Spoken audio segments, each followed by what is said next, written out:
Hello everyone, जय माता दी, हर हर महादेव।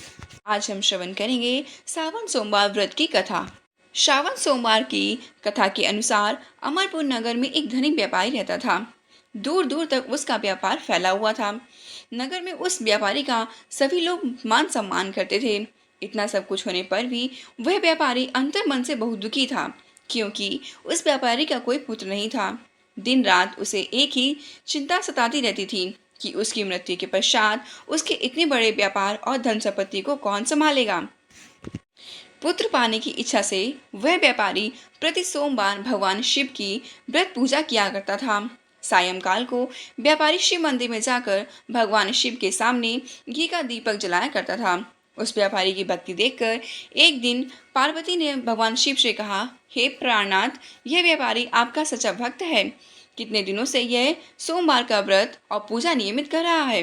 भगवान, आप इस व्यापारी की मनोकामना अवश्य पूर्ण करें। भगवान शिव ने मुस्कुराते हुए कहा, हे पार्वती, इस संसार में सबको उसके कर्म के अनुसार फल की प्राप्ति होती है।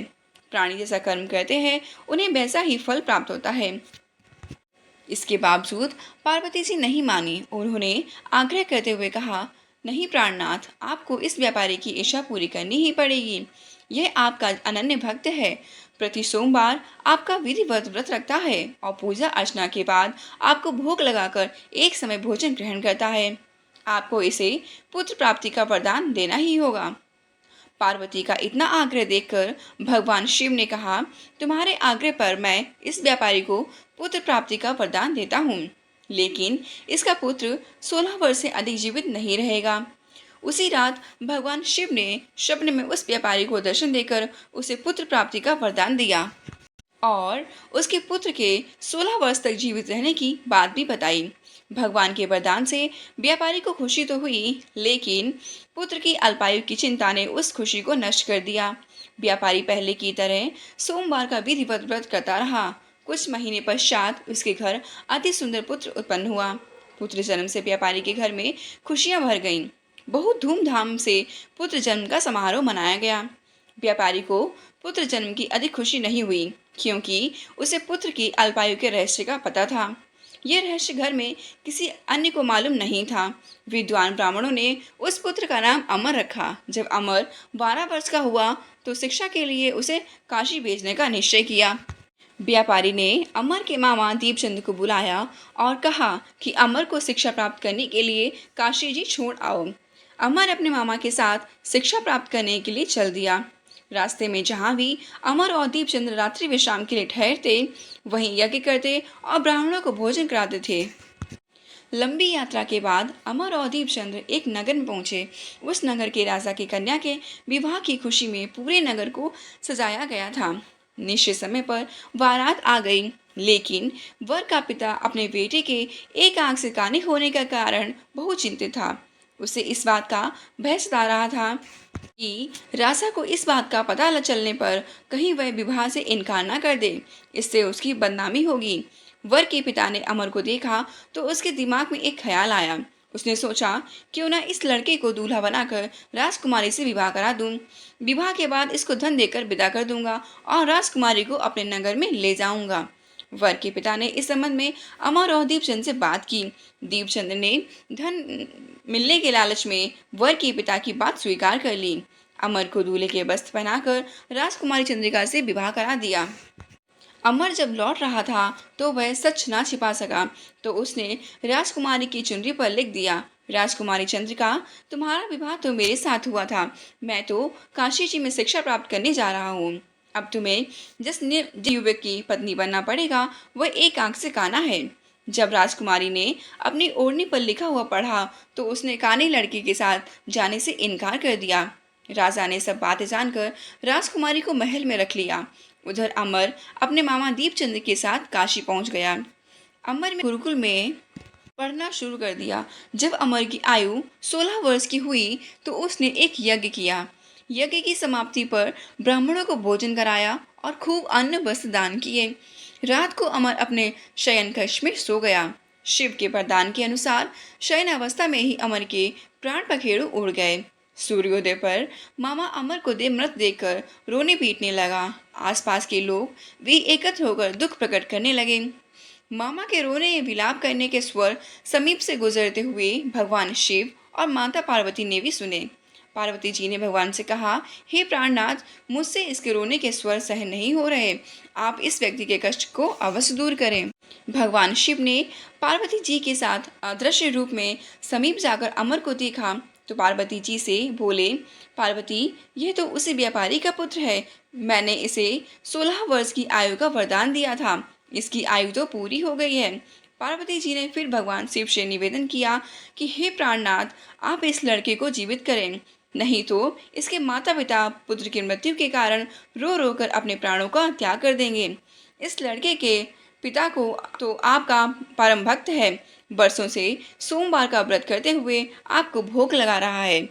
पार्वती के आग्रह करने पर भगवान शिव ने उस लड़के को जीवित होने का वरदान दिया और कुछ ही पल में वह जीवित होकर उठ बैठा।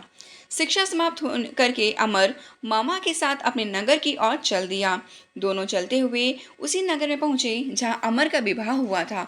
उस नगर में भी अमर ने यज्ञ आयोजन किया। समीप से गुजरते हुए नगर के राजा ने यज्ञ का आयोजन देखा। राजा ने अमर को तुरंत पहचान लिया।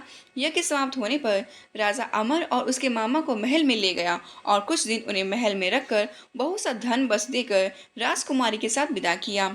रास्ते में सुरक्षा के लिए राजा ने बहुत से सैनिकों को भी साथ भेजा। दीपचंद्र ने नगर में पहुंचते ही एक दूत को घर भेजकर अपने आगमन की सूचना भेजी। अपने बेटे अमर के जीवित वापस लौटने की सूचना से व्यापारी बहुत प्रसन्न हुआ।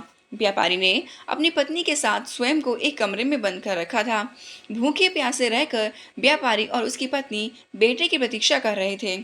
उन्होंने प्रतिज्ञा कर रखी थी कि यदि उन्हें अपने बेटे की मृत्यु का समाचार मिला तो दोनों अपने प्राण त्याग देंगे।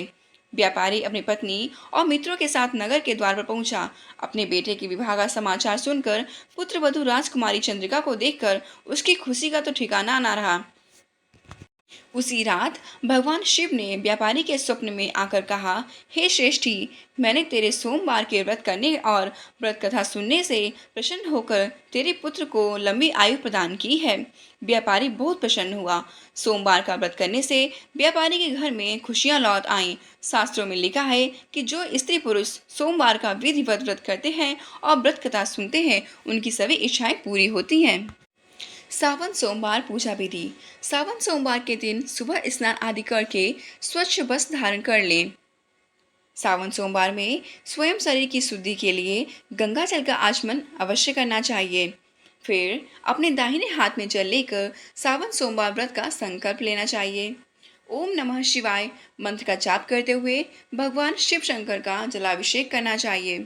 भोलेनाथ को अक्षत, सफ़ेद फूल, सफ़ेद चंदन, भांग, धतूरा, गाय का दूध, धूप, पंचामृत, पंचमेवा, सुपारी, बेलपत्र अवश्य चढ़ाने चाहिए। सामग्री चढ़ाते समय ओम नमः शिवाय या श्री शिवाय नमस्तुभ्यं मंत्र का जाप करना चाहिए और चंदन का तिलक लगाएं, अर्थात शिवलिंग पर त्रिपुंड भी लगाना चाहिए।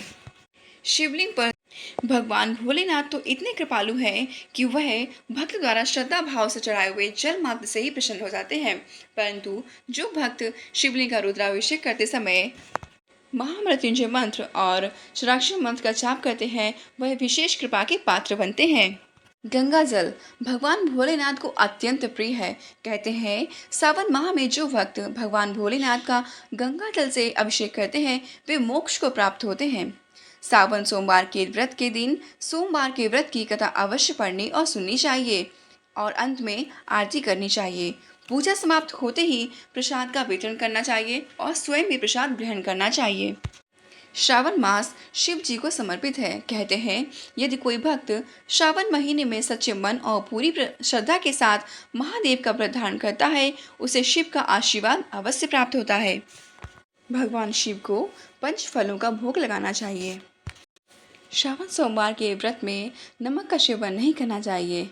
अगर ये जानकारी आपको अच्छी लगी हो तो लाइक, शेयर एंड सब्सक्राइब कीजिएगा। धन्यवाद।